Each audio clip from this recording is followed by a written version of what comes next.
ओम मुनित्रयं नमस्कृत्य तदुक्तिः परिभाव्य च वैयाकरणसिद्धान्तकौमुदीयं विरच्यते। सर्वेभ्यः श्रोतृभ्यः नमः। अस्माभिः गतपाठे यद्यत् पठितं तद् एकवारं स्मरामः। वैयाकरणसिद्धान्तकौमुदी इत्याख्यस्य ग्रन्थस्य संज्ञाप्रकरणं वयं पठन्तः स्मः। 25 पाठः गतः पाठः प्रवृत्तः। तस्मिन् 25 पाठे अस्माभिः ये विषयाः पठिताः तान् एकवारं वयं पश्यामः, सिंहावलोकनत्वेन पश्यामः। अस्माभिः आभ्यन्तरप्रयत्नानां ज्ञानानन्तरं बाह्यप्रयत्नानां पठनम् आरब्धं वर्तते। तत्र बाह्यप्रयत्नाः 11 भवन्ति इति तत्र तेषाम् 11 अपि बाह्यप्रयत्नानां नामानि अस्माभिः पठितानि। विवारः, संवारः, श्वासः, नादः, घोषः, अघोषः, अल्पप्राणः, महाप्राणः, उदात्तः, अनुदात्तः, स्वरितश्चेति। ततः येषां बाह्यप्रयत्नानां केन केन वर्णेन सह सम्बन्धः भवति अथवा कस्य कस्य वर्णस्य तत्र कः बाह्यप्रयत्नः भवति इति अस्माभिः तत्र विचारः आरब्धः वर्तते। यद्यपि शिक्षासु तत्र अस्य वर्णस्य अयं बाह्यप्रयत्नः भवति अथवा अस्य वर्णस्य एते बाह्याः प्रयत्नाः भवन्ति इत्येतस्मिन् विषये विस्तरेण लिखितं भवति ऋषिभिः। तथापि अत्र सरलेन उपायेन कस्य कस्य वर्णस्य कः बाह्यप्रयत्नः भवति इति परिज्ञानार्थं ग्रन्थकारेण तत्र श्लोकद्वयं निर्मितं। तच्च श्लोकद्वयम् अस्माभिः इत्थं पठितं। खयां यमाः खयः कफौ विसर्गः शर एव च एते श्वासानुप्रदानाः अघोषाश्च विवृण्वते कण्ठम्। अन्ये तु घोषाः स्युः संवृता नादभागिनः अयुग्माः वर्गयमगाः ञणश्चाल्पासवः स्मृताः इति एवं रीत्या श्लोकद्वयं पठितम्। तस्य श्लोकद्वयस्य सामान्येन अर्थः आदौ व्याख्यात्रा उक्तः, नाम कस्य पदस्य क्व अन्वयः, नाम श्लोके कः विषयः उक्तः वर्तते इत्येतस्मिन् विषये आदौ व्याख्यात्रा उक्तं। ततः परं ग्रन्थकारः स्वयमेव एतत् श्लोकद्वयस्य व्याख्यानं कुर्वन् वर्तते। तत्र वर्गेषु आद्यानां चतुर्णां पञ्चमे परे मध्ये यमो नाम पूर्वसदृशः वर्णः प्रातिशाख्ये प्रसिद्धः इति अस्यां पङ्क्तौ यमः नाम कः इति अस्माकं कृते ग्रन्थकारेण प्रातिशाख्य नियमानुसारं बोधितं। तत्र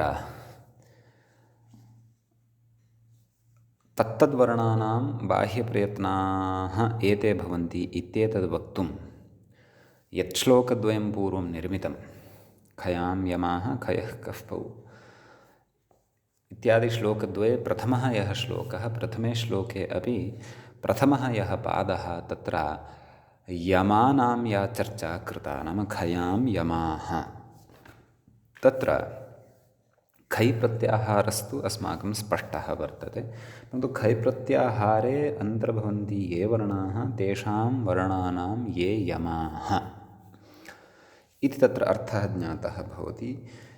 तेषां बाह्यप्रयत्नाः एते भवन्ति, अर्थात् द्वितीयपङ्क्तौ ये परिगणिताः श्वासाः, अघोषाः, विवाराश्च द्वितीये तत्र श्लोकस्य द्वितीयपङ्क्तौ।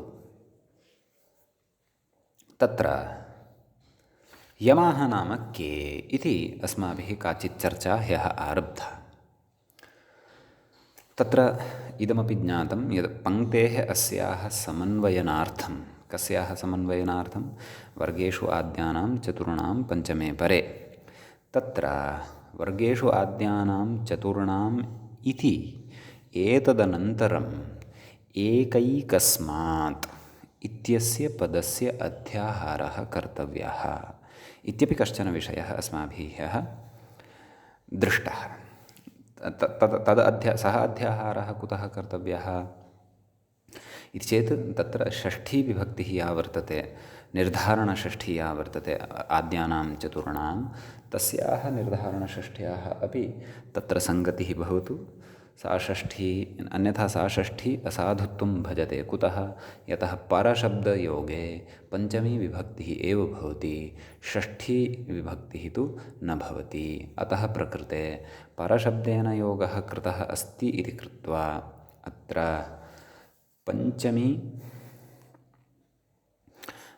पञ्चमी विभक्त्यन्तस्य पदस्य वयम् अध्याहारं कुर्मः। अयमपि विषयः अस्माभिः गतपाठे विस्तरेण पठितः। अतः वाक्यम् इत्थम् अस्माभिः अवगम्यते।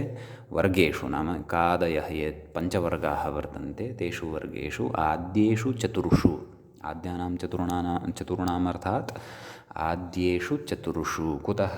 यतः तत्र निर्धारणषष्ठी वर्तते। निर्धारणे षष्ठी अपि भवति, निर्धारणे सप्तमी अपि भवति। एवं किल? एकैकस्मात् वर्णात् पञ्चमः वर्णः यदा परे भवति तदा मध्ये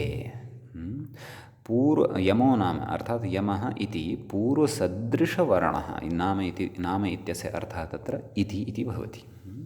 पूर्वसदृशवर्णः प्रातिशाख्ये प्रसिद्धः भवति इति एतावान् विषयः अस्माभिः गते पाठे चर्चितः। अत्र अयं विषयः कुतः पुनः विस्तरेण स्मृतः अस्माभिः नाम अग्रे यद्विवरणम् अस्माभिः कर्तव्यं वर्तते, यमानां यदुदाहरणम् अस्माभिः, नाम यमाः क्व सन्ति, क्व दृश्यन्ते इति यदुदाहरणम् अस्माभिः द्रष्टव्यं वर्तते, तस्य उदाहरणस्य तत्र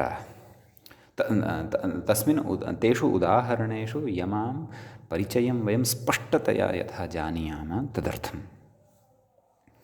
अस्तु, तर्हि व्याख्यायाम् अस्माभिः अन्तिमा पङ्क्तिः का पठिता आसीत् इति चेत् तदयमर्थः कादि चादि टादि तादि पादि पञ्चकात्मकेषु वर्गेषु एकैकस्य वर्गस्य आद्यानां चतुर्णां मध्ये एकैकस्मात् पञ्चमे वर्णे परे मध्ये पूर्ववर्णसदृशो वर्णः यमः इति प्रातिशाख्ये प्रसिद्धः इत्युक्तं खलु। तर्हि तत्र अग्रे किमुक्तं कथयति? अथ यमान् उदाहृत्य दर्शयति। नाम यमाः क्व दृश्यन्ते, कथञ्च भवति यमाः इति साक्षात् उदाहरणमेव प्रदाय अस्माकं कृते दर्शयन् अस्ति ग्रन्थकारः।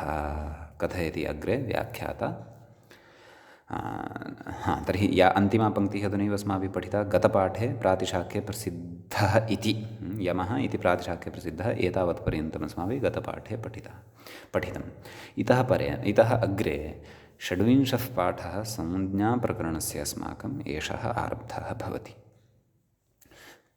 तत्र इतः अस्माभिः पठनीयं वर्तते।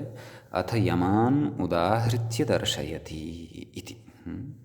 नाम ये एते यमाः सन्ति, ये उपरि स्पष्टीकृताः, वर्गेषु आद्यानां चतुर्णाम् एकैकस्मात् पञ्चमे परे मध्ये यमो नाम पूर्वसदृशो वर्णः प्रातिशाख्ये प्रसिद्धः इति यदुक्तम् उपरि, एवं खलु, तान् उदाहृत्य दर्शयति। नाम मूले एव उदाहृत्य दर्शयति। किं कथयति व्याख्याता? प्लिक्नी इत्यादिना तत्सदृशाः एव यमाः इत्यन्तेन इति कथयति व्याख्याता। अस्य कः अर्थः? अर्थात् मूले प्लिक्कनी इत्यादिना नाम इत्यतः आरभ्य चखनतु घ्नन्ति क्रमेण कखगघेभ्यः परे तत्सदृशाः एव यमाः इत्यन्तेन नाम इत्येतावत् पर्यन्तेन वाक्येन तत्र यमाः उदाह्रियमाणाः वर्तन्ते इत्यर्थः। एवं किल। तर्हि तत्र पश्यन्तु भवन्तः, मूले पङ्क्तिः कथमस्ति? प्लिक्कनी, चक्खनतुः, अग्निः, घ्नन्ति इत्यत्र क्रमेण कखगघेभ्यः परे, कखगघेभ्यः इत्यत्र पञ्चमी अस्ति, नाम एतेभ्यः परे तत्सदृशाः एव यमाः, तत्सदृशाः एव यमाः भवन्ति इत्यर्थः। समीचीनं। तर्हि पश्यन्तु, एकम् उदाहरणं स्वीकुर्वन्तु। किमस्ति? पलिक्कनी इति अस्ति। तर्हि यद् उपरि लक्षणमुक्तं तदनुसारं तत्र सङ्गतिं कुर्वन्तु। वर्गेषु आद्यानां चतुर्णाम् एकैकस्मात् पञ्चमे परे। तर्हि पलिक्कनी इत्यत्र वर्गेषु आद्येषु चतुर्षु वर्णेषु वर्तते ककारः। समीचीनं। यद्यपि अन्येपि भवितुम् अर्हन्ति, पकारः अपि वर्गेषु आद्येषु चतुर्षु वर्णेषु अन्तर्भवति, परन्तु सः अत्र परिगणयितुं न शक्यते। कुतः? पकारे लक्षणसमन्वयनं न भवति। लक्षणं किं? कस्य लक्षणं? यमस्य लक्षणं। तस्य यमस्य लक्षणस्य समन्वयनं न भवति पकारे। अतः वर्गेषु आद्येषु चतुर्षु तत्र ककारः एव ग्राह्यः अस्माभिः। क्व? पलिक्कनी इत्यत्र एकैकस्मात् पञ्चमे परे, अर्थात् कस्माच्चित् एकस्मात् पञ्चमे परे। तर्हि तत्र ककारः एव तत्र स्वीकर्तव्यः। तस्मात् ककारात् पञ्चमः वर्णः यदा परतः भवति। कः परतः तत्र पञ्चमः वर्णः वर्तते इति चेत् नि इत्यस्य न इति व्यञ्जनं। तच्च कस्य पञ्चमः वर्णः परतः वर्तते? तवर्गस्य। तथ दथ न इति। तर्हि तत्र अनयोः ककारनकारयोः मध्ये पूर्वसदृशः वर्णः कः वर्तते इति चेत् क इत्येव वर्णः वर्तते। अर्थात् प्रथमककारात् अपि च न इति वर्णात्, प्रथमककारः यः वर्तते अपि च न इति यः वर्तते वर्णः, तयोः द्वयोः मध्ये तत्र पूर्वसदृशः नाम ककारसदृशः एव कश्चन अन्यः वर्णः खलु दृश्यमानः वर्तते। सः कः? क इत्येव। एवं खलु। इतोपि सरलतया कथयामि, यदि ककारनकारयोः मध्ये अत्र यः क वर्णः वर्तते खलु, दृश्यते खलु, सः क इति वर्णः यमः अस्ति। प्रथमः ककारः यमः न, परन्तु द्वितीयः ककारः सः यमः अस्ति। लक्षणस्य अनुसारं यद्यदपेक्षितं तत्सर्वम् अत्र वर्तते। प्रथमः ककारः तत्र वर्गेषु आद्येषु चतुर्षु वर्णेषु भवति क्वचित्। तस्मात् परतः, नाम ककारः तु पश्चादागच्छति तत्र, तस्मात् परतः वस्तुतः कः भवति? न इति। तथा दधः न, कस्यापि वर्णस्य पञ्चमः वर्णः ततः परतः भवितुम् अर्हति। तत्र पूर्वसदृशः नाम तस्मात् पूर्वं यः पूर्वसदृशः वर्णः वर्तते, नाम पूर्वं वर्तते क, तत् क सदृशः यः मध्ये वर्णः वर्तते, अपरः क नाम द्वितीयः क, सः यमः भवति इति प्रातिशाख्ये प्रसिद्धिरस्ति। प्रातिशाख्ये अस्य विषये उक्तम् अस्ति इत्यर्थः। समीचीनम्। एवं रीत्या चक्खनतुः इत्यत्रापि पश्यन्तु। चक्खनतुः इत्यत्र वर्गेषु आद्येषु चतुर्षु वर्णेषु खकारः स्वीकर्तुं शक्यते। खकारः एव कुतः स्वीकर्तुं शक्यते? यतः कस्यचित् वर्गस्य अन्तिमः पञ्चमः वर्णः तस्मादेव परतः वर्तते। कः सः? न। घ्नतुः इत्यत्र न इति वर्णः तथ दधः न। तस्मात् न इति वर्णात् पूर्वं पूर्वसदृशः वर्णः, पूर्वं कः वर्तते, ख इति वर्तते, तत्सदृशः वर्णः यः मध्ये भवति नाम द्वितीयः ख इति, सः ख इति वर्णः यमः भवति। अतः यमस्य द्वितीयम् इदम् उदाहरणं दृष्टम्। एवञ्च अत्र वयं जानीमः यत् खकार नकारयोः मध्ये यः खकारः दृश्यते सः खकारः एव यमः वर्तते। अन्यदुदाहरणं दर्शयति अग्निः इति। तत्र वर्गेषु आद्येषु चतुर्षु वर्णेषु कः वर्णः स्वीकर्तव्यः, ग इति वर्णः। तस्मात् परतः कस्यचित् वर्गस्य अन्तिमः वर्णः कः, न इति वर्णः वर्तते। अनयोः गकार नकारयोः मध्ये पूर्वसदृशः, पूर्वः कः वर्तते, ग इति वर्तते, तत्सदृशः यः अन्यः ग इति वर्णः मध्ये आगच्छति अथवा मध्ये श्रूयते उच्चारणवेलायां लेखनवेलायां वा, सः तत्र यमः भवति, अग्निः इति उच्यते। इतोपि एकम् उदाहरणं दर्शयति घ्नन्ति इति। समीचीनं। तत्र वर्गेषु आद्येषु चतुर्षु कः वर्णः, घ इति वर्णः वर्तते। तस्मात् परतः कस्यचित् वर्गस्य अन्तिमः वर्णः कः, न इति वर्तते। समीचीनम्। एतयोः घकारनकारयोः मध्ये पूर्वसदृशः अर्थात् घ सदृशः यः वर्णः सः कः, घ इत्येव। अतः सः यमः। अर्थात् घ्नन्ति इत्यत्र घकारनकारयोः मध्ये यः अन्यः घकारः वर्तते पूर्वसदृशः सः यमः भवति। सः च प्रातिशाख्ये प्रसिद्धः अस्ति। प्रातिशाख्यग्रन्थे तद्विषये विस्तरेण उक्तम् अस्ति इत्यर्थः। समीचीनं। तत्र कथयति, अग्रे कथयति इत्यत्र नाम एषु चतुर्षु उदाहरणेषु केषु पलिक्कनि चक्खनतुः अग्निः घ्नन्ति इत्यत्र क्रमेण मूलपङ्क्तिमेव अहं व्याख्यान् अस्मि, अतः तत्रैव भवन्तः अवधानं कुर्वन्तु।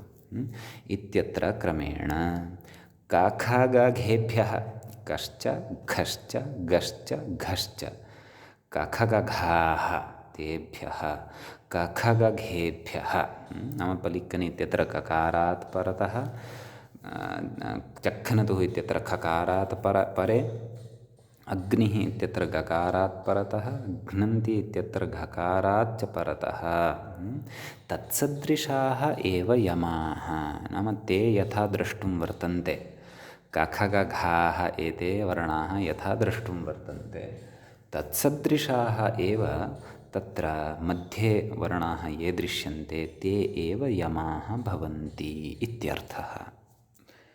येषु उदाहरणेषु भवन्तः चिन्तयेयुः यत् सर्वेषु अपि उदाहरणेषु परतः पञ्चमः वर्णः न तवर्गस्य अन्तिमः एव दृश्यते। किं नकारः एव परतः पञ्चमः वर्णः भवेत् वा अथवा अन्योपि कश्चन वर्णः भवितुम् अर्हति इति चेत् अन्यः अपि वर्णः तत्र नूनमेव भवितुम् अर्हति, तत्र क्लेशो नास्ति। तदर्थं व्याख्याता एकम् उदाहरणं दर्शयन्नस्ति। अतः व्याख्यातारं पश्यामः, सः किं कथयति पश्यन्तु। एवं वर्गान्तरयमानामप्युदाहरणं याच्ञा इत्यादि द्रष्टव्यम्। एतत्तु नाम इमानि अस्माभिः उदाहरणानि कानि, तत्र यमानाम् उदाहरणानि नाम यमयुक्तानि उदाहरणानि अस्माभिः केवलस्य कवर्गस्य एव दृष्टम्। एवमेव अन्यस्यापि वर्गस्य उदाहरणानि तत्र भवितुम् अर्हन्ति। तत्र एकम् उदाहरित्य दर्शयति। किं, याच्ञा इति। याचना अर्थे याच्ञा इति शब्दः प्रसिद्धः। तत्र वर्गेषु आद्येषु चतुर्षु वर्णेषु कः दृश्यते? चकारः दृश्यते। ततः परं वर्गेषु आद्येषु नाम कस्यचिदपि वर्गस्य अन्तिमः कस्यचित् एकस्य वर्गस्य अन्तिमः वर्णः कः दृश्यते परतः? ञकारः। च छ ज झ ञ जवर्गस्य एव अन्तिमः वर्तते ञकारः। परन्तु जवर्गस्य एव अत्र अन्तिमः भवतु इति नास्ति नियमः। यतः उपरि अस्माभिः किं दृष्टं? पलिक्कनि चक्नतुः अग्निः घ्नन्ति इत्यत्र इत्यादिषु अस्माभिः दृष्टं यत् कवर्गस्थितात् यमात् परतः पञ्चमः वर्णः कवर्गस्य नास्ति, परन्तु तवर्गस्य अस्ति नकारः। अतः पञ्चमः वर्णः यः कोऽपि भवितुमर्हति, तस्य एव वर्गस्य पञ्चमः वर्णः अपेक्षितः इति तु नास्ति नियमः। समीचीनं। तर्हि याच्या इत्यत्र संयोगवशात् चवर्गस्य एव अन्तिमः वर्णः पञ्चमः परतः लब्धः वर्तते। अतः मध्ये पूर्वसदृशः यः वर्णः वर्तते च इति वर्णः, सः वर्णः यमः। अर्थात् चकारज्ञकारयोः मध्ये यः तावत् च इति वर्णः, सः वर्णः अत्र यमः भवति इति बोध्यम्। एवं तर्हि एषः कश्चन यमः अस्माभिः अत्र ज्ञातः। यमशब्दस्य भिन्नभिन्नवाङ्मये भिन्नाः भवन्ति तत्र अर्थाः। संस्कृते अपि वाङ्मय नाम शास्त्र इति नाम्ना मया व्यवह्रियते। योगवाङ्मये तावत् यमः पञ्चविधः भवति। अहिंसा, सत्या, अस्तेय, ब्रह्मचर्या, परिग्रहाः। तत्र शास्त्रान्तरे यमशब्देन वायुः इत्यपि अर्थः गृह्यते। तत्र पुराणे तावत् यमशब्देन यमराजः इति गृह्यते। एवं रीत्या बहवः अर्थाः अस्य यमशब्दस्य वर्तन्ते। अस्माकं प्रातिशाख्ये अथवा व्याकरणे तु अकारान्तयमशब्दः नाम तत्र वर्गाणाम् आद्येषु चतुर्षु एकैकस्मात् पञ्चमे परे पूर्वसदृशः मध्ये यमो नाम कश्चन वर्णः विशेषः भवति। तत्सदृशः एव वर्णः यमः भवति इत्यर्थः। समीचीनम्। एतावान् विषयः इदानीम् अस्माभिः यमाः के भवन्ति इति ज्ञातं। तर्हि तत्र पूर्वं किम् उक्तं? नाम खयां यमाः ततः परे किमुक्तं? खयः इत्यपि उक्तं। खय् प्रत्याहारे ये वर्णाः भवन्ति तान् वर्णान् वयं जानीमः एव। तेषां वर्णानां ये यमाः भवन्ति, यमाः के भवन्ति तेऽपि अस्माभिः ज्ञाताः एव। अस्तु, तदनन्तरं व्याख्यातारं पश्यन्तु किं कथयति। तदेवं यमशब्दं सामान्यतः व्याख्याय, नाम सामान्यतया तस्य व्याख्यानं कृत्वा विशेषेण तु इतोपि विस्तरेण यमशब्दस्य स्वरूपस्य विषये स्वरूपज्ञानाय अस्माभिः प्रातिशाख्यग्रन्थः अपि अवश्यं द्रष्टव्यः। शाखां प्रति प्रतिशाखं निमित्तीकृत्य कृतः ग्रन्थः प्रातिशाख्यग्रन्थः इति भवन्तः विस्तरेण प्रातिशाख्यशब्दस्य सिद्धिं तद्धितेषु पठिष्यन्ति भवतु। तदेवं यमशब्दं सामान्यतः व्याख्याय श्लोकद्वयं व्याचष्टे, नाम श्लोकद्वयस्य व्याख्यानं करोति। नाम यत् श्लोकद्वयं पूर्वम् उक्तं वर्तते तस्य श्लोकद्वयस्य स्वयमेव व्याख्यानं करोति इत्यर्थः। तत्रेत्यादिना मूले उक्तं किं? तत्र अग्रे कथयति तत्र खयः इत्यस्य व्याख्या क्रमशः एकम् एकं विषयं कथयन् गमिष्यति। इदानीं व्याख्याता अपि च ग्रन्थकारः अपि, नाम वस्तुतः ग्रन्थकारस्य दृष्टौ अधुना श्लोकस्य व्याख्या आरब्धा। श्लोकद्वयस्य व्याख्या अधुना ग्रन्थकारः स्वयमेव मूले कुर्वन्नस्ति इत्यर्थः।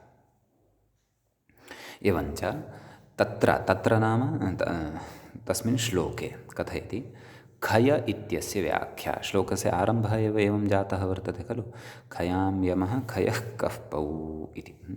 तर्हि खय इत्यस्य व्याख्यानं करोति। मूले किं करोति? वर्गाणां प्रथमद्वितीयाः खयः, मूले उक्तं खलु, तत्र वर्गाणां प्रथमद्वितीयाः खयः इति मूले उक्तम् अस्ति। तत्र पश्यन्तु, खयप्रत्याहारस्य यद्यपि अस्माभिः सिद्धिः कृता, तत्र कश्चन सरलः अपि प्रकारः वर्तते। नाम खयप्रत्याहारे के वर्णाः भवन्ति, तेषां प्रत्याहारस्थानां वर्णानां परिज्ञानाय कश्चन सरलः अपि प्रकारः ग्रन्थकारेण मूले एव उच्यमानः वर्तते। किं? तत्र वर्गाणां प्रथमद्वितीयाः खयः भवन्ति इत्यर्थः। नाम सर्वेपि वर्गाः ये वर्तन्ते, कवर्गः, कुचुटु, तुपु इत्यादयः, एवं किल, कादि चादि टादि तादि पादि पादयः एते ये सन्ति, तत्र प्रथमद्वितीयाः ये वर्तन्ते ते भवन्ति खयः। यथा क ग, यथा कवर्गे क्षन्तव्यः क ख, चवर्गे च छ, एवं किल, टवर्गे ट ठ, तवर्गे त थ, पवर्गे प फ। एते वर्णाः प्रथमद्वितीयाः वर्णाः खयः भवन्ति इति। समीचीनं। तर्हि खयां यमाः खयः इत्यस्मिन् श्लोके तत्र खयः इत्यस्य आदौ विवरणं कृतवान् मूले स्वयमेव। नाम खयः के। यद्यपि खय इति प्रत्याहारस्य निर्माणमपि वयं जानीमः, प्रत्याहारसूत्रक्रमदृष्ट्या अपि वयं खयवर्णाः एते भवन्ति इत्यपि वयं वक्तुं शक्नुमः एव, तत्र नास्ति संशयः। तथापि सरलः कश्चन प्रकारः, नाम ये वर्गाः वर्तन्ते, पञ्चवर्गाः वर्तन्ते, तेषु प्रथमद्वितीयाः वर्णाः खयः भवन्ति इत्यर्थः। अग्रे कथयति, पश्यन्तु। खयां यमाः इत्यस्य विवरणम्, अर्थात् श्लोकमपि पश्यन्तः भवन्तु। भवतां दृष्टिः श्लोके अपि भवति, अत्र यद् व्याख्यानं क्रियमाणं वर्तते तत्र व्याख्यानेन सह श्लोकस्य सम्बन्धः अपि भवद्भिः स्थापनीयः। श्लोकस्य कः भागः एतेन व्याख्यायमानः वर्तते, सापि स्पष्टता अस्माकम् अनुपदमेव भवेत्। अतः खयां यमाः खयः कः पौ इत्यत्र खयः इत्येतेषाम् आदौ व्याख्यानं कृतवान् ग्रन्थकारः। इदानीं खयां यमाः एतस्मिन् विषये कथयन् अस्ति। तत्र व्याख्या कथयति, नाम खयां यमाः इत्यस्य विवरणं मूले एवम् उक्तं। किम् उक्तं? तथा तेषामेव यमाः। मूले पश्यन्तु, उक्तं खलु, तथा तेषामेव यमाः। नाम यथा वर्गाणां प्रथमद्वितीयाः वर्णाः सन्ति खयः, तेषाम् एव च यमाः। यमाः के इति चेत् अधुनैव अस्माभिः ज्ञातं, वर्गेषु आद्यानां चतुर्णां पञ्चमे परे इत्यादि वाक्येन तत्र यमस्य स्वरूपं दृष्टम् एव। तर्हि तेषाम् एव यमाः। केषां यमाः? खयाम् एव यमाः। यद्यपि खयः विहाय अन्ये ये वर्णाः अवशिष्टाः तेषाम् अपि यमाः भवितुम् अर्हन्ति, परन्तु अत्र केषां वर्णानां यमाः ग्राह्याः? ये खयप्रत्याहारे वर्णाः सन्ति तेषाम् एव अत्र यमाः ग्राह्याः। तर्हि खयवर्णाः सन्ति ये ते, खयाञ्च ये सन्ति यमाः ते। समीचीनम्। अग्रे किं कथयति व्याख्याता तदपि पश्यन्तु। भवतां स्थलत्रये अत्र दृष्टिः स्यात्। व्याख्याता किं कथयति? मूले कथं व्याख्यानं क्रियमाणं वर्तते, मूले यद् व्याख्यानं क्रियमाणं वर्तते तत् श्लोके कस्य भागस्य व्याख्यानं क्रियमाणं वर्तते इति स्थलत्रये भवतां दृष्टिः स्यात्, बकदृष्टिः स्यात्। ततः अत्र किं प्रचलति इति भवतां स्पष्टकल्पना भवति। यद्यपि सर्वत्रापि सर्वस्यापि शास्त्रस्य अवगमनाय एकाग्रता अपेक्षिता भवति इत्यत्र नास्ति संशयः, परन्तु व्याकरणे विशिष्य किञ्चित् विशिष्टा काचित् एकाग्रता अपेक्षिता एव भवति। अत्र किञ्चित् वदामि। ऋषीणां हृदयं यदि अस्माभिः अवगन्तव्यं तर्हि ऋषीणां जीवनम् इव किञ्चित् स्वकीयमपि जीवनं कर्तुं प्रयासः कर्तव्यः भवति इति विशेषः यद्यपि मया सिद्धान्तकौमुद्याः ग्रन्थस्य पठनस्य आरम्भे एव वक्तव्यः आसीत्, परन्तु ये विषयाः यथा यथा बुद्धौ आगमिष्यन्ति वदन् गमिष्यामि। शास्त्रस्य बुद्धौ प्रवेशः तपसा विना न भवति। तत्र अहिंसा, सत्यास्तेय, ब्रह्मचर्यादीनां धारणं कर्तव्यं भवति। अस्माभिः नियमेषु स्थातव्यं भवति। इन्द्रियेभ्यः अस्माकं पञ्चज्ञानेन्द्रियाणि पञ्च च कर्मेन्द्रियाणि यानि भवन्ति तेभ्यः विषयेभ्यः तेषाम् इन्द्रियाणां ये विषयाः सन्ति तेभ्यः विषयेभ्यः स्वकीयानाम् इन्द्रियाणाम् अपाकरणं कर्तव्यं भवति। शरीरस्थधातूनां यत्नपूर्वकं संरक्षणं कृत्वा यदि च वयं गृहस्थिनः स्मः तर्हि त्यागपूर्वकं भोगं कृत्वा शरीरस्य रोगप्रतिरोधकशक्तेश्च वर्धनं कृत्वा अस्माकं स्वकीयायाः बुद्धेः वैलक्षण्यम् अथवा दार्ढ्यम् अथवा ऐकाग्र्यं वर्धनीयं भवति। तच्च सुव्यवस्थितदिनचर्यां विना न सम्भवति। अतः प्रातरुत्थानं, समये खादनं, समये शयनं, ब्रह्मचर्यादिनियमानां परिपालनं शास्त्रस्य अध्ययनाय नितान्तम् अपेक्षितं भवति। ततः परं शास्त्रं झटिति बुद्धौ प्रविशति। भोगिनां कृते शास्त्रं नाम भोगः तु सर्वैः कर्तव्यः, भोगः अपि जीवनस्य एकम् अङ्गं वर्तते, परन्तु अनवरतभोगिनां कृते शास्त्रं न भवति। शास्त्रं तेषां सकाशात् पलायते। यस्तावत् त्यागवान् भवति, तपः आचरति, श्रद्धापूर्वकं च शास्त्राध्ययने प्रवर्तते, स एव तमेव जनं शास्त्रं वृणोति। अस्तु, भवतु। तर्हि किं कथयति? तर्हि विषयः इतः आरब्धः आसीत्। भवतां 3 स्थलेषु अवधानं भवेत्। व्याख्यायां, मूले, अपि च मूले ग्रन्थकारेण श्लोकस्य कः भागः व्याख्यायमानः वर्तते तत्र च। अन्यत्र तु सर्वत्र व्याख्यायां, मूले च उभयत्रापि भवताम् अवधानं समानरूपेण स्यात्।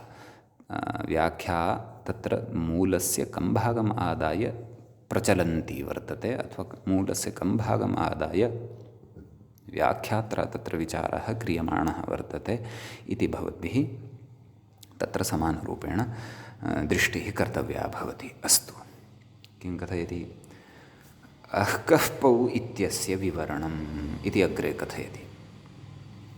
अह्कःपौ इति आदौ श्लोके पश्यन्तु कुत्र वर्तते इति चेत् खयां यमः खयः एतदनन्तरं वर्तते। अह्कःपौ विसर्गः शर एव च इत्युक्तं खलु।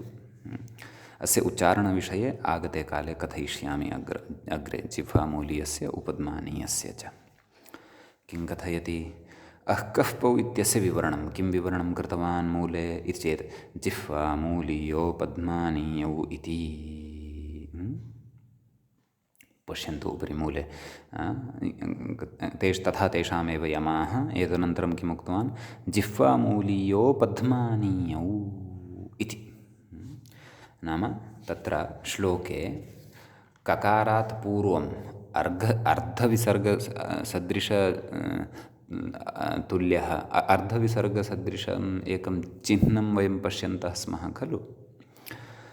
तच्चिह्नम् अपि च पकारात् पूर्वमपि तादृशमेव चिह्नं वयं पश्यन्तः स्मः, अर्धविसर्गसदृशं चिह्नं। तच्च चिह्नं तत्र ककारात् पूर्वं यदा तादृशं चिह्नं यद्दृश्यते, अर्धविसर्गसदृशः तस्य नामान्तरं भवति, तस्य अर्धविसर्गसदृशस्य चिह्नस्य नाम भवति जिह्वामूलीयम्। पकाराच्च पूर्वं यः, अथवा कवर्गात् पूर्वं जिह्वामूलीयं पवर्गात् पूर्वं यत् सदृशं यद् दृश्यते तस्य नाम भवति उपध्मानीयः इति। पुल्लिङ्गे अपि व्यवहारः अस्ति, जिह्वामूलीयः उपध्मानीयः। तर्हि तत्र उच्चारणसौकर्याय श्लोके का अपि च प अनयोः ग्रहणं कृतम्। अर्थात् कवर्गात् पूर्वमेव अनयोः प्रयोगः भवति, अपि च पवर्गात् पूर्वमेव अनयोः प्रयोगः भवति। नाम कवर्गात् पूर्वमेव जिह्वामूलीयस्य प्रयोगः भवति, पवर्गात् पूर्वमेव च जिह्वामूलीयस्य प्रयोगः भवति इत्येतं विषयम् अग्रे अपि कथयिष्यति ग्रन्थकारः। तत्र कवर्गात् पूर्वं यत् चिह्नं दृष्टं तस्मात् जिह्वामूलीयः अवगन्तव्यः, पवर्गात् पूर्वं च यत् चिह्नं दृष्टं तस्मात् उपध्मानीयः द्रष्टव्यः। अतः जिह्वामूलीयो पध्मानीयौ इति परिगणनं प्रचलति। नाम प्रथमायां पङ्क्तौ के के सन्ति तेषां व्याख्यानं कुर्वन् वर्तते परिगणनेन। अनन्तरं वदिष्यति, नाम एतेषां सर्वेषाम् अपि एते बाह्यप्रयत्नाः भवन्ति इति पश्चात् वदिष्यति। समीचीनम्। अग्रे व्याख्याता किं कथयति? विसर्गशब्दः प्रसिद्धत्वात् स एव उपात्तः।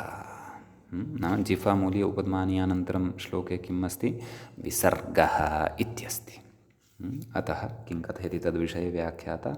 विसर्गशब्दः प्रसिद्धत्वात् सः एव उपात्तः। अतः तत्र मूले तस्य विशेषेण व्याख्यानं नोक्तं, विसर्गः एतदेव उक्तं। कुतः? सः प्रसिद्धः शब्दः वर्तते, द्वयोः बिन्दुविशेषयोः कृते अस्य शब्दस्य व्यवहारः वर्तते, अतः तस्य विशेषेण यत्किमपि व्याख्यानम् अत्र न सम्भवति इति कृत्वा व्याख्याने अत्र यथा कारिकायां विसर्गः शब्दः उक्तः तथा मूले व्याख्याने अग्रे विसर्गः इत्येव उक्तम्। अग्रे व्याख्याता कथयति पश्यन्तु। शर इत्यस्य विवरणं शशसा इति श्लोके पश्यन्तु। विसर्गः, एतदनन्तरं किम् आगतं? शर एव च, अर्थात् शरः इति आगतं खलु। शर इत्यस्य व्याख्यानं तत्र मूले एवं कुर्वन्नस्ति। किं? शशसाश्च, शरः एव च इति उक्तं खलु तत्र। शशसाः च इति नाम शरप्रत्याहारे एते वर्णाः अन्तर्भवन्ति। शशसर् इति सूत्रस्य शवर्णादारभ्य तत्र रेफेण इत्संज्ञकेन एकः प्रत्याहारः सिद्धः भवति, शर् इति। अतः तस्मिन् एते त्रयः वर्णाः अन्तर्भवन्ति इत्यर्थः। अतः शर अर्थात् शशसाः इति। समीचीनम्। अग्रे कथयति, व्याख्यातारं पश्यन्तु। एते श्वासानुप्रदानाः अघोषाश्च विवृण्वते कण्ठम् इत्येतद् व्याचष्टे अर्थात् व्याख्याति इति मया पूर्वमपि उक्तमासीत्। नाम तत्र श्लोके अस्ति खलु, एते श्वासानुप्रदानाः अघोषाश्च विवृण्वते कण्ठम् इति एतावतः श्लोकस्य भागस्य व्याख्यानम् एवं मूले करोति। कथं करोति? व्याख्याता कथयति, येषां विवारः श्वासः अघोषश्चेति। मूले उक्तं खलु येषाम् इत्येतेषाम् इति उक्तं खलु मूले। शशसाश्च इत्येतेषां केषाम्? अतः तत्र व्याख्यानपङ्क्तिम् आरभ्य पुनः आरम्भात् पश्यन्तु। तत्र वर्गाणां प्रथमद्वितीयाः खयः तथा तेषामेव यमाः, जिह्वामूलीयो पध्मानीयौ, विसर्गः शशसाः च इति एतेषां विवारः श्वासः अघोषश्च इति एते तत्र वर्णाः इति एते बाह्यप्रयत्नाः भवन्ति इति। समीचीनम्। इति एतावान् अर्थः तत्र प्रथमपङ्क्तिद्वयस्य कृतः। तत्र प्रथमपङ्क्तिद्वये अन्वयवशात् द्वितीयस्य श्लोकस्य प्रथमस्य पादस्य कण्ठम् इत्यपि अन्वेति। कण्ठम् इत्यस्यापि अन्वयः विवृण्वते इत्यनेन क्रियापदेन सह वर्तते इति मया उक्तमेव। अतः एव च अत्र व्याख्याता अपि तथा उक्तवान्, एते श्वासानुप्रदानाः अघोषाश्च विवृण्वते कण्ठं। नाम एतावतः श्लोकसमुदायस्य अर्थः एवं रीत्या ग्रन्थकारेण कृतः। अर्थात् एतेषां विवारः श्वासः अघोषश्च इति एते बाह्यप्रयत्नाः भवन्ति इत्यर्थः। समीचीनं। तत्र कथयति, नाम किं कथयति, अग्रे व्याख्यातारं पश्यन्तु। अन्ये तु घोषाः स्युः। समीचीनं। संवृताः नादभागिनः इति तत्र उक्तं खलु श्लोके। पश्यन्तु, कण्ठम् एतदनन्तरम् उक्तं श्लोके। तत्र पश्यन्तु, एकवारं श्लोकं दृष्ट्वैव आगच्छन्तु। अन्ये तु घोषाः स्युः संवृताः नादभागिनः इत्युक्तं खलु। अतः तद्विषये कथयन्नस्ति। अन्ये तु घोषाः स्युः संवृता नादभागिनः इति एतद् व्याचष्टे, नाम एतस्य व्याख्यानं मूले उपरि ग्रन्थे करोति इत्यर्थः। कथं करोति, किं कथयति इति व्याख्याता कथयन्नस्ति। अन्येषां तु संवारः नादः घोषश्चेति इत्येव खलु मूलेऽपि उक्तं। पश्यन्तु उपरि, अन्येषां तु संवारः नादः घोषः इति एते बाह्यप्रयत्नाः भवन्ति इत्यर्थः। समीचीनं। तर्हि अन्ये के अवशिष्टाः इति पश्यन्तु भवन्तः। अन्ये के अवशिष्टाः, के च एतावता परिगणिताः। एतावता के परिगणिताः, एतावता परिगणितेषु एते सन्ति। के वर्गाणां प्रथमद्वितीयाः अर्थात् खयप्रत्याहारस्थाः वर्णाः, तेषामपि च यमाः, अपि जिह्वामूल्योपध्मानीयौ विसर्गः शशसाः च एते खलु परिगणिताः वर्तन्ते। तर्हि प्रत्याहारसूत्रेषु दृष्टिं कुर्वन्तु। अय्युण् रुल् ऋक् एयौङ् अय्यौ छयवरट् लण् ञमगणनं झभञ् घढ धश जबगड दश ख फ छ ठ थ चट तौ इत्यतः खय प्रत्याहारः आरब्धः भवति। क्व यावत् भवति सः खै प्रत्याहारः, कपै इत्यस्य य इत्येतावत् पर्यन्तं, नाम ततः पूर्वं तत्र वर्णाः परिगणिताः भवन्ति। अपि च कस्य परिगणनं कृतं, शरः। कपै एतदनन्तरमेव शरः आरभ्यन्ते, श स। नाम प्रत्याहारेषु खफ छठत चटतौ इति सूत्रात् अनन्तरं ये वर्णाः वर्तन्ते तेषां वर्णानां परिगणनं जायते। समीचीनम्। एकः हल् अवशिष्यते अन्तिमं सूत्रं, तस्मिन् हकारः अस्ति, तस्य हकारस्य अत्र परिगणनं न कृतं वर्तते, तत्यक्तं। समीचीनं। तर्हि खफ छठ थ चट तौ इति सूत्रादारभ्य तत्र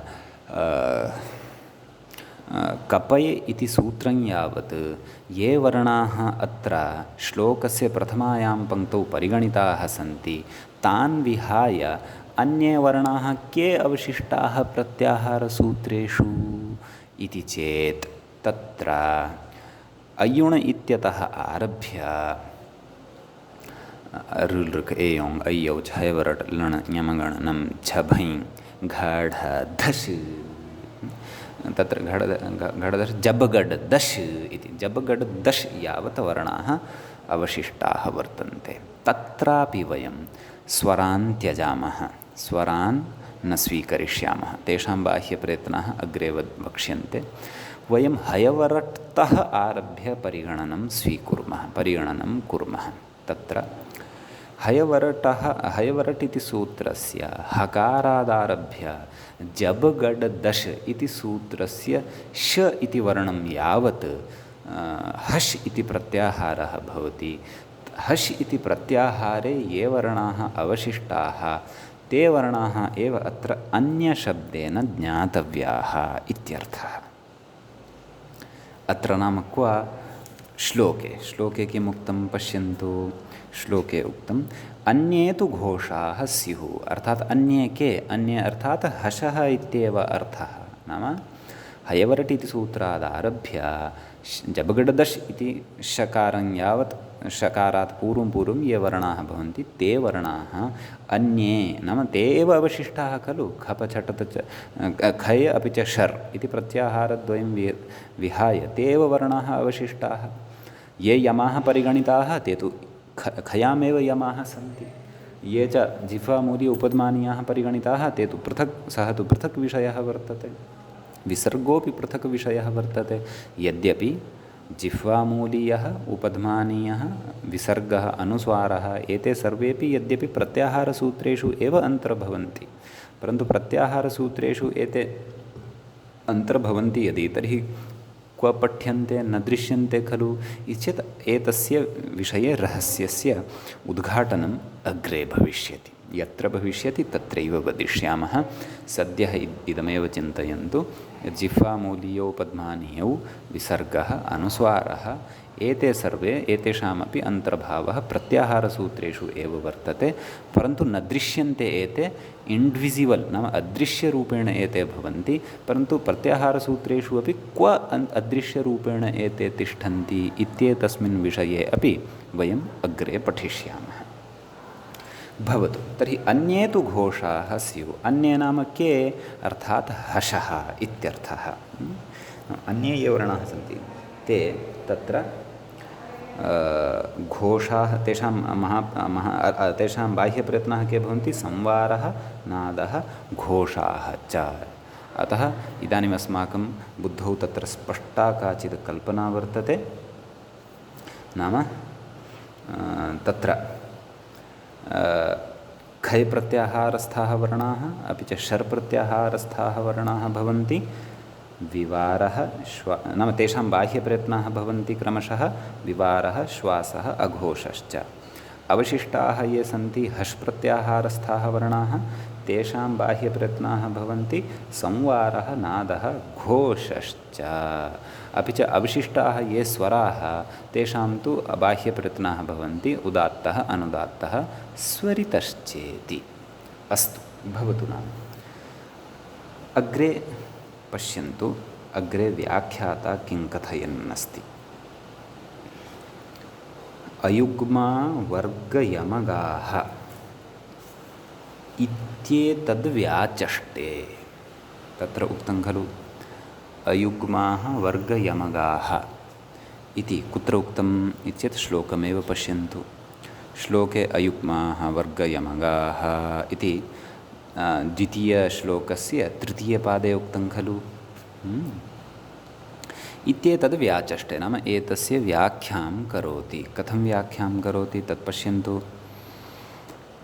मूले व्याख्यानं करोति। मूलेपि व्याख्यानं करोति। कथं कुर्वन्नस्ति इति व्याख्याता एव आदौ कथयन्नस्ति। किं वर्गाणां प्रथमतृतीयपञ्चमाः प्रथमतृतीययमौ इति। समीचीनं। तत्र उपरि उक्तं खलु। नाम एतद् व्याख्यानं कस्य क्रियमाणं वर्तते, अयुग्माः वर्गयमगाः एतस्य व्याख्यानं क्रियमाणं वर्तते। अतः पश्यन्तु मूले वर्गाणां प्रथमतृतीयपञ्चमाः एवं खलु। एते तु सन्ति अयुग्माः। कथम् एते अयुग्माः भवन्ति इति गतपाठेपि काचित् चर्चा कृता आसीत्। एते अयुग्माः। पुनः कथयति, पुनः तत्रैव उक्तं वर्गयमगाः नाम वर्गाणां यमाः इत्यर्थः। एवं खलु। अग्रे कथयति प्रथमतृतीययमौ इति। नाम प्रथमतृतीयवर्णस्य यमाः च इत्येवं खलु। तर्हि तत्र कथयति अधः पञ्चमानां पञ्चमानां यमाभावात् इति भावः इति खलु उच्यते। पञ्चमाः ये वर्णाः वर्तन्ते तेषां तत्र यमत्वं न भवति। वर्गाणां पञ्चमाः ये सन्ति वर्णाः ते कदापि यमकोटौ नान्तर्भवन्ति। यमकोटौ तु के अन्तर्भवन्ति? ये वर्गेषु आद्येषु चतुर्षु वर्णाः भवन्ति ते एव यमाः भवितुम् अर्हन्ति। यथा पलिक्कनि इत्यत्र क, चक्खनतुः इत्यत्र ख, अग्निः इत्यत्र ग, घ्नन्ति इत्यत्र च घ, याच्या इत्यत्र च। समीचीनम्। एवं तर्हि प्रकृते तत्र व्याख्याता यत् कथयन् पञ्चमानां यमाभावादिति भावः, अर्थात् उपरि यदुक्तं मूले किमुक्तं वर्गाणां प्रथमतृतीयपञ्चमाः इति तु कस्य व्याख्यानं कृतम्? अयुग्माः इति यत् श्लोके उक्तं। श्लोके ततः परं किमुक्तं? वर्गयमगाः नाम अयुग्माः एव ये वर्गाणां वर्णाः सन्ति तेषां ये यमाः सन्ति ते च के? प्रथमतृतीययमौ इति कथयन् अस्ति। नाम प्रतिवर्गं प्रथमतृतीययमौ यौ स्तः तौ सर्वेषु वर्गेषु तु ते बहवः भविष्यन्ति, परन्तु प्रतिवर्गं कथयन् अस्ति एषः। अतः प्रथमतृतीययमौ इति समीचीनम् इति एतद्विषयं व्याख्यातवान्। नाम अयुग्माः वर्गयमगाः एतस्य अर्थः उक्तः। तदनन्तरं किं कथयति व्याख्यातारं पश्यन्तु।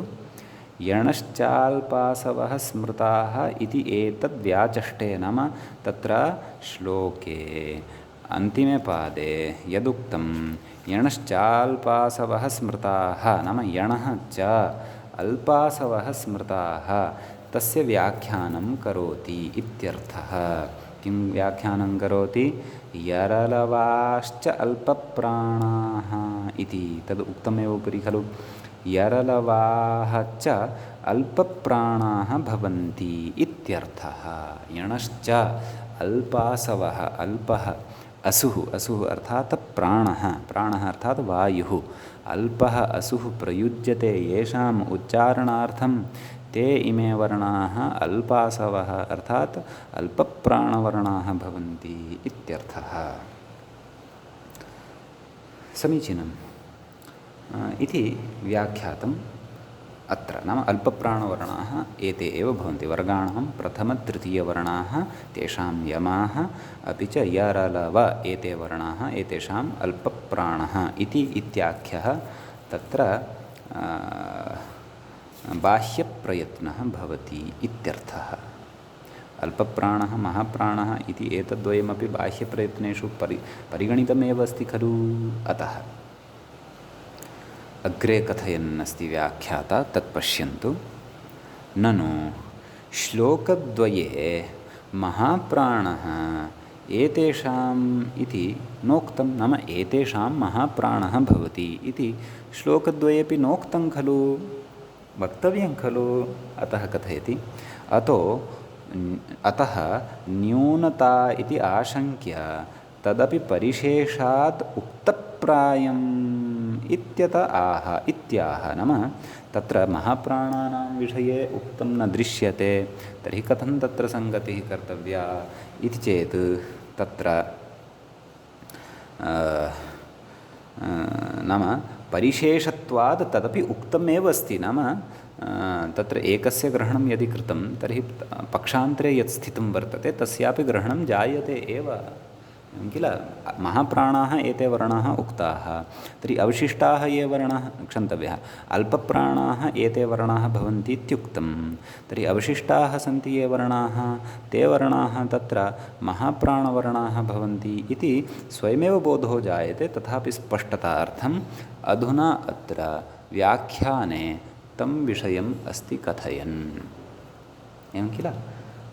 इत्यत आह, किम् आह? अन्ये महाप्राणाः इति मूले उक्तवान् खलु, अन्ये महाप्राणाः इत्यर्थः।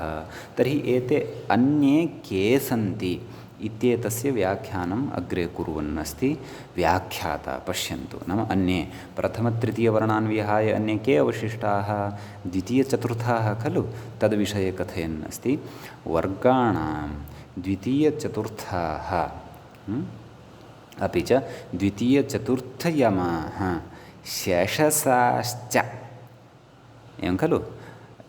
तत्र पूर्वं प्रथमतृतीयाः परिगणिताः अपि च यमस्थाः तत्र यणश्चाल्पासवाः स्मृताः यणः अपि परिगणिताः तद्विहाय प्रत्याहारसूत्रेषु यदि पश्यामः तर्हि किं किम् अवशिष्टम् इति चेत् तत्र के अवशिष्टाः वर्गाणां द्वितीयचतुर्थाः खलु अवशिष्टाः द्वितीयचतुर्थाः अपि च तेषामेव यमाः शशसाश्च द्वितीयचतुर्थः अर्थात् यथा कवर्गे ख अपि च घ च वर्गे छ झ ठ ढ थ ध फ भ समीचीनम् एते द्वितीयचतुर्थाः अपि च एतेषामेव यमाः के ते अस्माभिः पठिताः एव अपि च शशसाः शशसर् इत्यत्र च विद्यन्ते ये ते शशसाः एते वर्णाः तत्र अन्यशब्देन विवक्षिताः अपि च यणप्रत्याहारे इतोपि एकः अवशिष्यते खलु तत्र अवशिष्टेषु तत्र शशसाः इत्येव न हकारः अपि अवशिष्टः खलु यणि हकारः कुत्र अन्तर्भवति नान्तर्भवति न च तत्र प्रथमतृतीयेषु अपि हकारः नान्तर्भवति अतः हकारः अपि अत्र परिगणनीयः अतः हकारः अपि महाप्राणवान् भवति शशसाः अपि च हकारोऽपि तत्र महाप्राणयुक्तः भवति इति अस्ति अत्र कश्चन विशेषः समीचीनम् इति एतावन्तं विषयम् उक्त्वा नाम एतावत्पर्यन्तं तत्र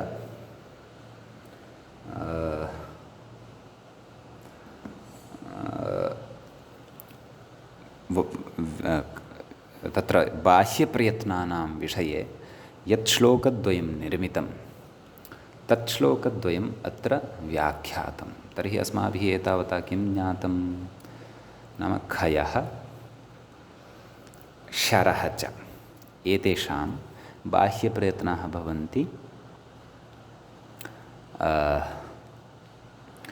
विवारः श्वासः घोषश्च अपि च एतेषु यः अल्पप्राणः वर्तते तस्य बाह्यप्रयत्नः अल्पप्राणः यः महाप्राणः वर्तते तस्य बाह्यप्रयत्नः महाप्राणः अवशिष्टाः के हशः तेषां बाह्यप्रयत्नाः के संवारः नादः घोषः एतेषु अपि ये अल्पप्राणः भवन्ति ते अल्पप्राणः तेषां चतुर्थः बाह्यप्रयत्नः भवति ये अल्पप्राणाः वर्तन्ते वर्णाः तेषाम् अल्पप्राणाः इत्येव चतुर्थः बाह्यप्रयत्नः भवति येषां महाप्राणः ते महाप्राणाः भवन्ति अर्थात् प्रतिवर्णं व्यञ्जनेषु सर्वेषां वर्णानां चत्वारः बाह्यप्रयत्नाः भवन्ति अल्पप्राणान् महाप्राणान् च योजयित्वा अतः इदम् अस्माभिः सम्यक् बुद्धौ स्थापनीयम् अग्रे सन्धिप्रकरणे एतेषां तत्र तत्र महती आवश्यकता भविष्यति तदा अस्माभिः झटिति स्मर्तव्यं भवति यत् आम् अस्य वर्णस्य के चत्वारः महाप्राणाः क्षन्तव्यः के चत्वारः बाह्यप्रयत्नाः अतः अनुक्षणम् एषा कारिका अस्माकं यदि बुद्धौ उपस्थिता वर्तते तत्समये तदा अनुक्षणं वयं वक्तुं शक्ष्यामः आम् अयं वर्णः अस्य वर्णस्य बाह्यप्रयत्नाः एते भवन्ति इत्यर्थः समीचीनम् आम् तर्हि तत्र अग्रे इदानीं व्याख्याता किं कथयन्नस्ति तदस्ति द्रष्टव्यम् व्याख्यात्रापि हकारः न परिगणितः वस्तुतः परिगणनीयः महाप्राणकोटौ हकारस्यापि परिगणनं कर्तव्यं यतः सोऽपि अवशिष्टः एव अस्ति खलु अतः अग्रे कथयति यमानां यत्नविशेषकथनं वस्तुस्थितिकथनमात्रं नाम यमानां यत्नविशेषकथनं यद् कृतं वर्तते नाम यमाः चर्चिताः खलु अस्माभिः नाम एतेषां यमानाम् एते बाह्यप्रयत्नाः वर्तन्ते इति यद् कथितं तद् वस्तुस्थितिकथनमात्रं नाम यमाः केचन भवन्ति तेषां तत्र एते बाह्यप्रयत्नाः भवन्ति इति केवलं तेषां प्रातिशाख्ये प्रयुक्तत्वात् वेदे प्रयुक्तत्वात् च अत्र कथनमात्रं क्रियते नाम तेषां वर्णानाम् अत्र एवं रीत्या प्रयोगः भवति तेषां वर्णानाम् एते एते बाह्यप्रयत्नाः भवन्ति तावदेव अत्र कथनस्य अभिप्रायः तावानेव अभिप्रायः अत्र शास्त्रे तदुपयोगाभावात् नाम पाणिनीयशास्त्रे अस्मिन् तेषाम् उपयोगः न भवति नाम तत्र शब्दान्वाख्यानसमये तत्र पाणिनिना एतेषां प्रयोगः न कृतः वर्तते तेषाम् उपयोगः अत्र नास्ति समीचीनं तदयम् अत्र मध्यसिद्धान्तकौमुद्यां वरदराजीयः सङ्ग्रहः इति नाम वरदराजाचार्यः इति कश्चन लघुसिद्धान्तकौमुदी इत्याख्यस्य ग्रन्थस्य प्रणेता अपि च तत्र मध्यसिद्धान्तकौमुदी इत्यस्यापि ग्रन्थस्य प्रणेता वर्तते सः अपि एतेषां बाह्यप्रयत्नानां सङ्कलनं तत्र एकया कारिकया नाम श्लोकेन कृतवान् अस्ति सः अपि श्लोकः सरलः अस्ति अतः सः अपि अस्माभिः बुद्धौ स्थापयितुं शक्यः परन्तु तं श्लोकं वयम् अग्रिमे पाठे पठिष्यामः अद्य तावत् अत्रैव अस्माकम् अस्य पाठस्य समयः समाप्तिं गच्छति एवञ्च एतावत्पर्यन्तम् अस्माभिः तत्र बाह्यप्रयत्नानां सन्दर्भे कश्चन विशेषः ज्ञातः अस्मिन्नेव विषये अवशिष्टं विचारं वयम् अग्रिमे पाठे कृत्वा अग्रिमे विषये प्रवेक्ष्यामः एवञ्च अस्माकं संज्ञाप्रकरणस्य 26 एषः पाठः समाप्तिम् अगात् मुनित्रयं नमस्कृत्य तदुक्तिः परिभाव्य च वैयाकरणसिद्धान्तकौमुदीयं विरच्यते सर्वेभ्यः श्रोतृभ्यः नमः।